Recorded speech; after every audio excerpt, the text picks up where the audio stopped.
The amnesiac Casanova was allowed to stay at the Marchen with the other boarders. Because he still seemed capable, Parfait set him to work as one of the Marchen's servers. Anis's protest that he remain in bed fell on deaf ears. Parfait couldn't very well throw him out, not well knowing that he had nowhere to go. I would be incapable of showing him such kindness, given all the nonsense he spouts at us. The people that frequent the Marchen began to steadily ignore me altogether. Like I do not exist. Great. It is better than the stares and the hateful looks. Oh, speaking of which, by the way, I've been thinking, since editing the last couple of videos together, and really picking up on what the townsfolk and everyone was talking about, I think that Lucette's Mother Gothel is actually the bearer of the Tenebrarum crystal, I think it was called. You know, the evil crystal. And Lucette is supposed to be bearing it next. I think that's what's going on here. Because everyone mentioned how the witches took over the kingdom, and they keep referring to Lucette's mother as a witch. And if she was married to the king, it would make sense. And what else was there? Oh yeah, Parfait mentioned that she has no children to bear her crystal, the Lucis crystal. So I'm thinking Lucette is actually supposed to bear the next crystal, and that's why Parfait and Delora are working together to kind of make Lucette into a good witch right now by giving her this curse early on. It would kind of match up with the artwork too of Lucette holding the crystal, so that's my thoughts right now. I don't know if I'm right, but it would kind of make sense. So we'll see if that's true or not. Rumple, you aren't here to flirt. But this lovely lady is unattended. So, Rumple, please, you're making me blush. Because the man couldn't remember his name, he fashioned one from his own curse. Rumple. I think it suits him. I will never understand, Parfait. This amorous waste of space is about as useful as karma. Did someone say my name? Well, Karma, good timing, because I also have been asked a few times to please change poor beautiful lady's voice to something a little nicer. Thank you to those of you who didn't spoil anything from me, but hinted very heavily that Karma actually has a lady's voice, more so than the horrible kind of guy sounding like a lady's voice I was doing. So I'll try and change her voice right now to something a little more ladylike, and hopefully that fits a little better. So we'll give this a shot, see how it goes.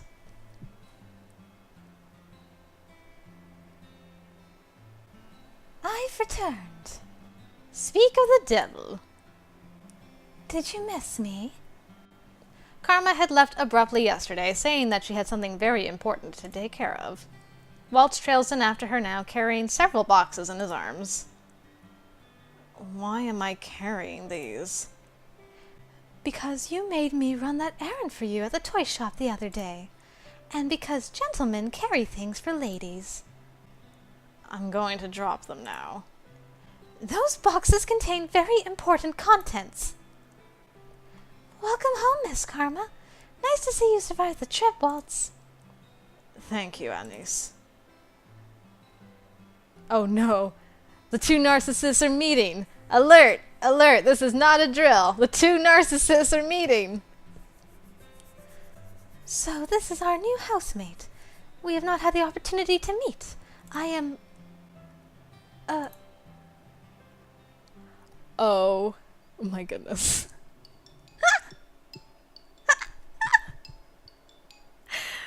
Yes, yes. This is everything I could have ever wanted right here. Oh my gosh, this is great. We are all surprised when Rumple suddenly reaches out to grab Karma's hand. My life before this moment has been a depressing monochrome. Now that you have entered my bleak existence, I see everything in beautiful blazing color. And nothing shines more brightly, more vividly than you. The narrowing of the eyes. I am Rumple, my sweet. Let us talk of marriage. I stare at Karma, waiting for her to flirt back. Go ahead, Karma. At the very least, I expect her to wave Rumple away for being a fool. But she remains eerily silent. Answer, my angel. I beg of you. Oh, no. Keep. Say the word, and it is done. Your filthy hands off of me! Oh, and decked. Oh, look at that face! Ow! Not again. I would never be interested in the likes of you. Go on, lad, give him a good beating, like the one you gave to me. Oh no! Poor Karma. My queen, there is no need for violence. What did you call me? Please calm down. Rumple is still recovering. What is going on? Karma is a man. Doesn't take kindly to being flirted with. Knew it! Or proposed to. She is a man? But your voice, your face, your breasts! Oh my goodness, Rumple. Go to Laura! Ow! That's what you're focusing on? Pervert. I worship all aspects of the female form, but my particular favorite has always been... Good going, Laura. Ow! Do yourself a favor and shut up. I never would have known. But why would he do this? Don't look at me like that. I have my reasons. Is it because of your curse? Yes. I am undone. My heart is in pieces. You knew him for 10 minutes. For those that can hear the music of their heart, like I, it takes only a look to fall madly, irretrievably in love. I must leave. My heart will need time to heal. Bye, Rumple. The marching attracts all sorts, doesn't it? That one is entirely Parfait's fault. All right, nothing to see here. Back to work. I am still in shock from what I learned earlier. Karma, a man. It is not fair that he is so beautiful as a woman. Hear, hear, Lucette. If the female population of Angielle knew the truth, Karma would be hunted down for making the rest of us pale in comparison. This is true. Annis, being good, I suppose, prepared a special lunch to welcome the newest Marchen boarders. We have all been invited to the private dining room. Oh! Hey, Rod. Are you here to insult me some more? Break my heart a little bit more? Excuse me, is Lady Parfait here? Prince Rod! Perfect timing. Please join us for lunch. I also just realized who Parfait reminds me of. Does she not look a little bit like Ellen from Magical Diary? Especially with this, when she makes this face. I was just like, oh man, she looks so much like Ellen. I only came to talk to you, Lady Parfait. But I'm hungry, and I've no wish to make you wait while I eat. Come join us. Please, Your Highness. I've made too much as usual. You must help us finish. Very well. A cursed princess and a cursed prince. What an eccentric collection of friends you have, Lady Parfait. I wouldn't say they were eccentric, necessarily. You're the most eccentric one here, Rumple. Really now? I sit silently in my chair. I am uncomfortable around so many people. Even when Mother was alive, I had all my meals alone, since my parents were always too busy to sit down for meals with me. Or were they? The meals with Ophelia and her children were also always awkward and silent. Somehow the atmosphere here is lively and friendly, even though I barely know anyone here. Is something wrong? Excuse me? You've barely touched your food. Don't you like it? Dolores said this was one of your favorites. I'm just not used to eating with company. That's all.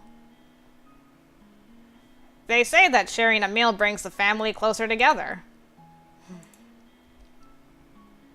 Garland. I apologize. Closer together, huh? So, have you made any progress on how to do those good deeds, Princess? There is no way I am admitting that I do not even know how to complete one. Oh, I forgot you're not so good on the doing good front. You are not very helpful. Why don't you ask someone to teach you how to do good? What? Well, that's not something you hear every day. As in, take some kind of lessons? If you're having so much trouble on your own, you should ask someone to give you some advice or teach you. It's as simple as that. What is this I hear?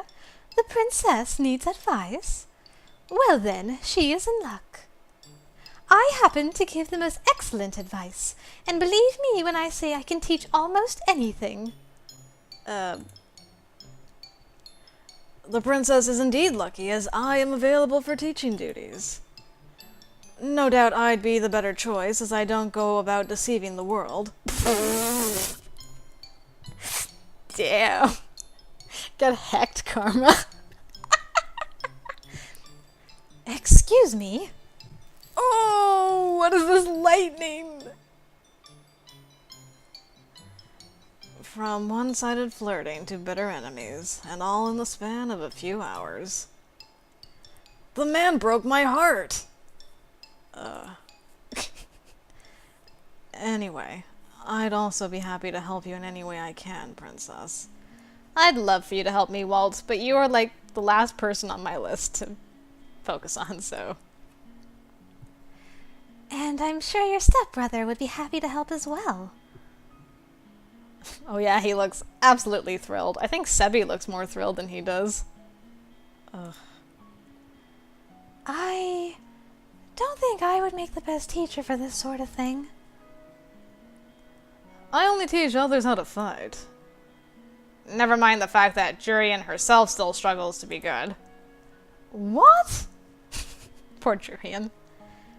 You're lucky, aren't you? So many people are willing to help you. Why? Why are you all willing to help me? That's what we do at the Marchen. We help each other. Lesson number 1. Doing good means helping whenever one can. Just let any of us know if you want our help. Trust no one but yourself. You need not care for anyone but yourself. This is what Mother and the last few years have taught me. I've always been alone, and it is easier that way.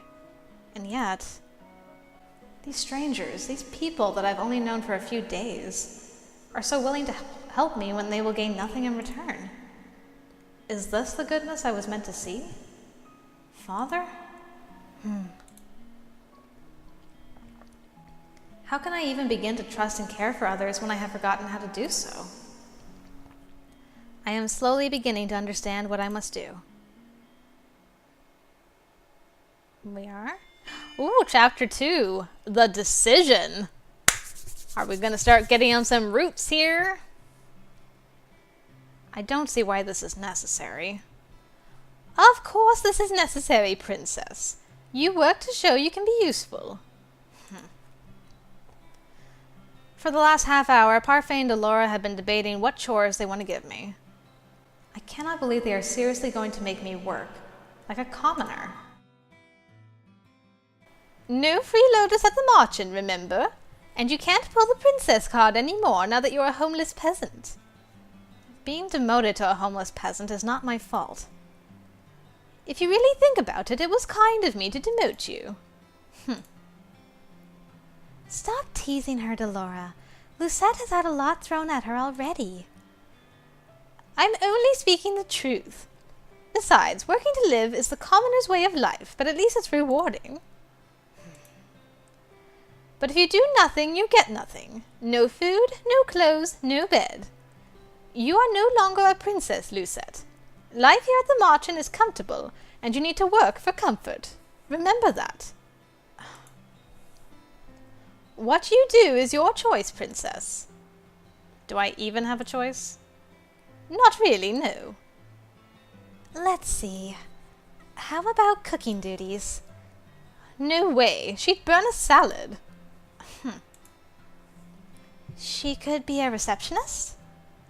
Then we lose all of our customers. That's probably true. I am right here, you know. Sorry. Do you have any useful skills at all? As a princess, I had servants who did everything for me. They cleaned my room, helped me dress. How am I expected to possess skills for things I've never done? Aha! I have found the perfect job for our Cinderella.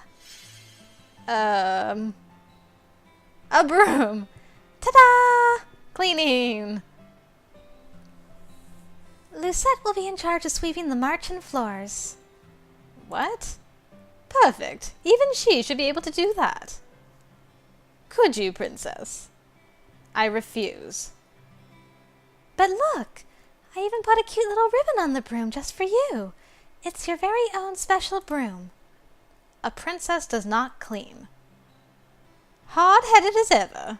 Don't worry, I have a fix for this. Ugh!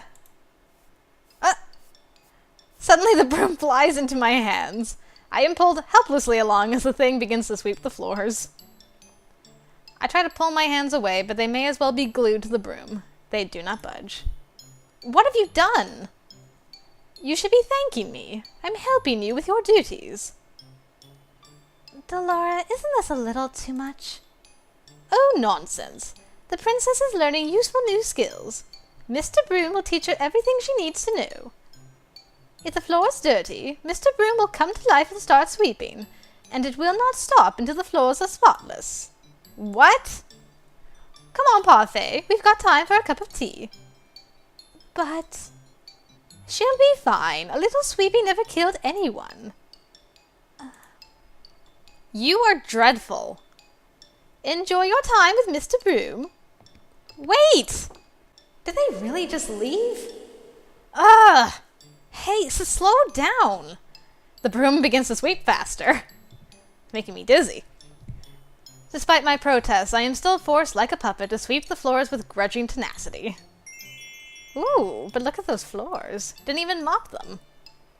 Ah, just look at it smiling. I'm Mr. Broom.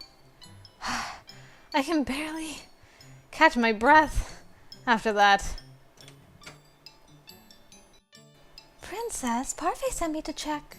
Ah! How lovely! It's so clean I can see my reflection on the floorboards. I'm impressed. Do not even think about stepping into this room with your dirty shoes.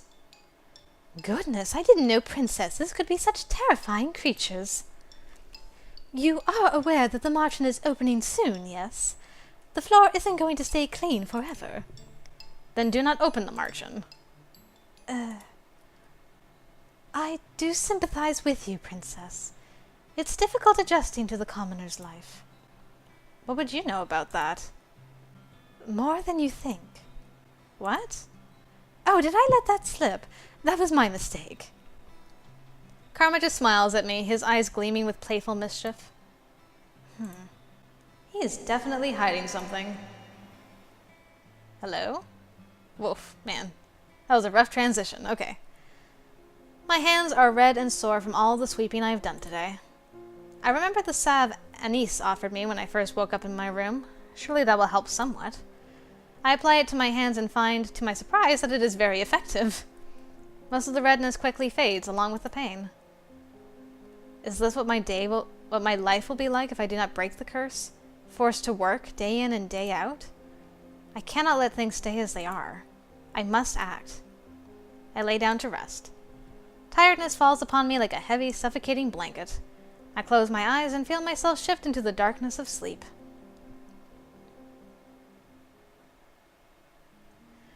Despite having slept for hours, I am still tired when I wake. I glance back at my hands and remember the salve's effectiveness. Whatever Anise gave me really works. I should ask her to make me more. I feel like this is not the last time I will need it. I must act quickly. The sooner I break the curse, the better. The people who offered to help me are all here.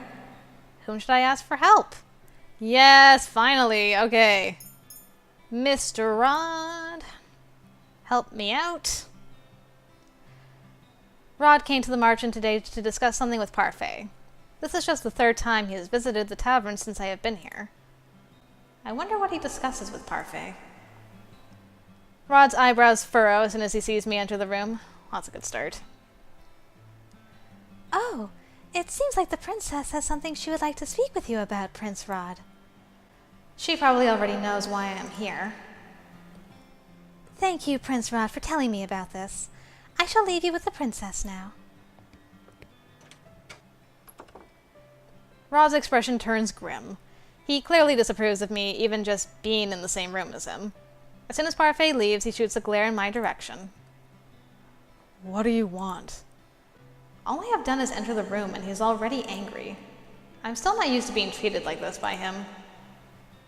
I am here to ask you about goodness. You're asking the wrong person, Lucette.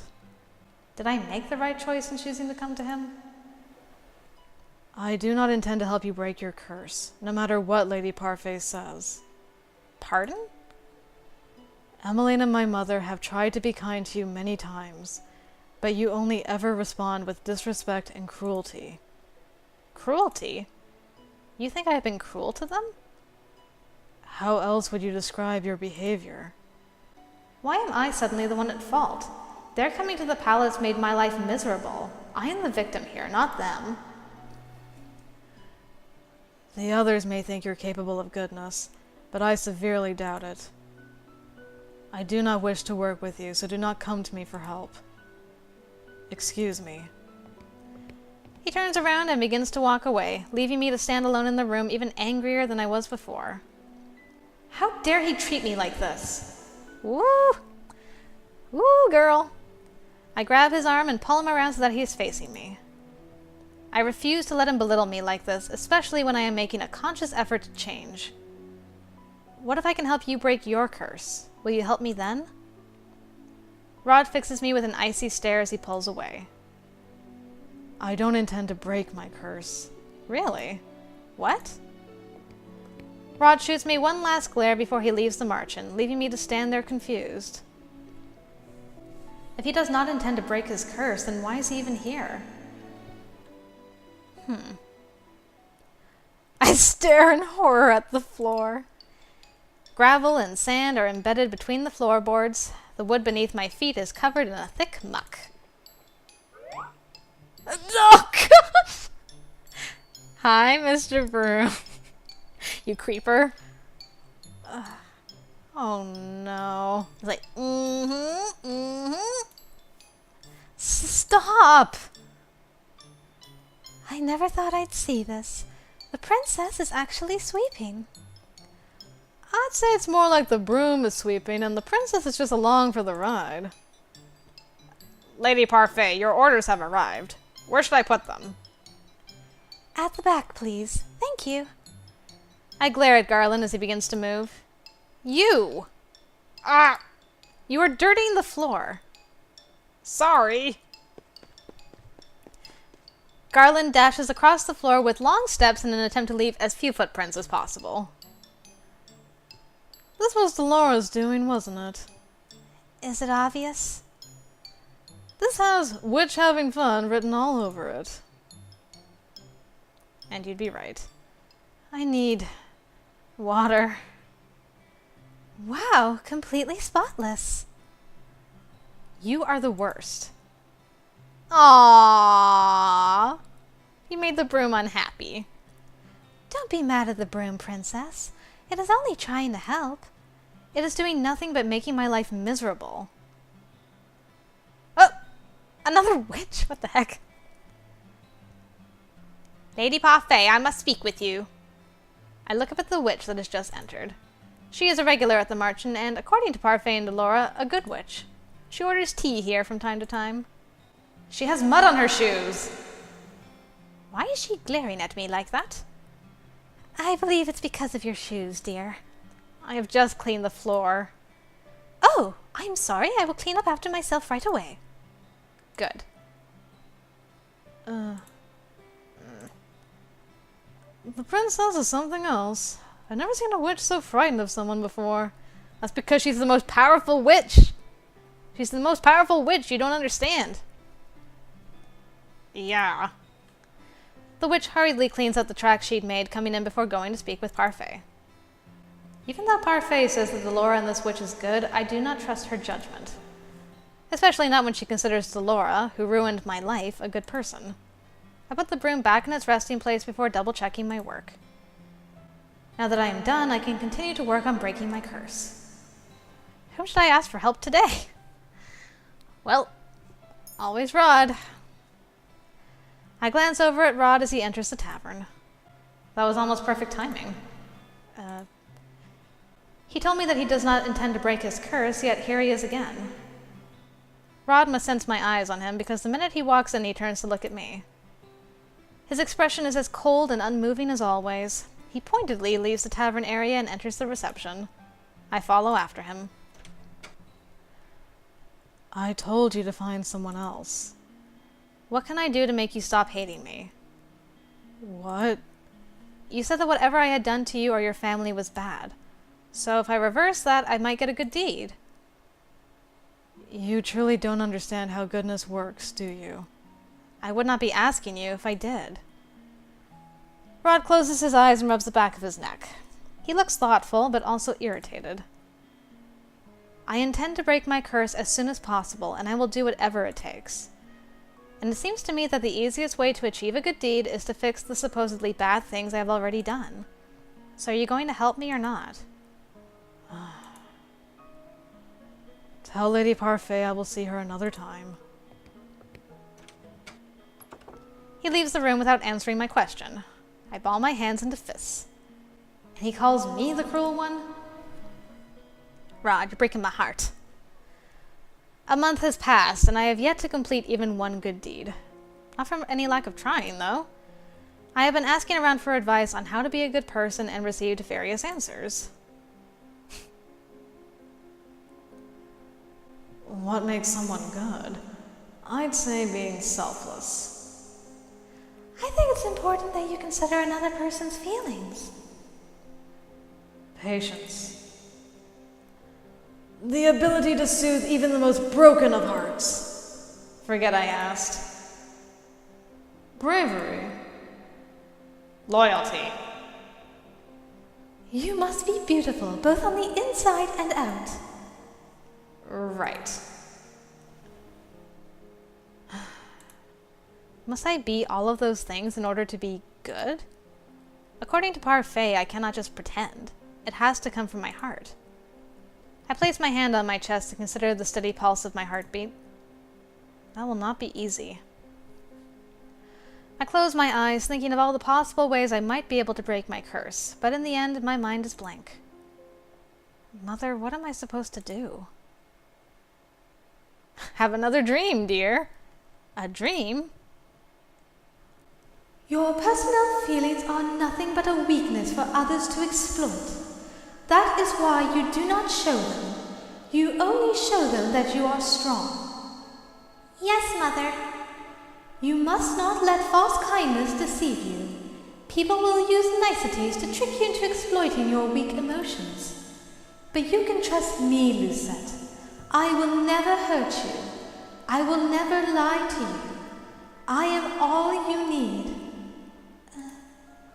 I love you, Lucette. I love you too, Mother.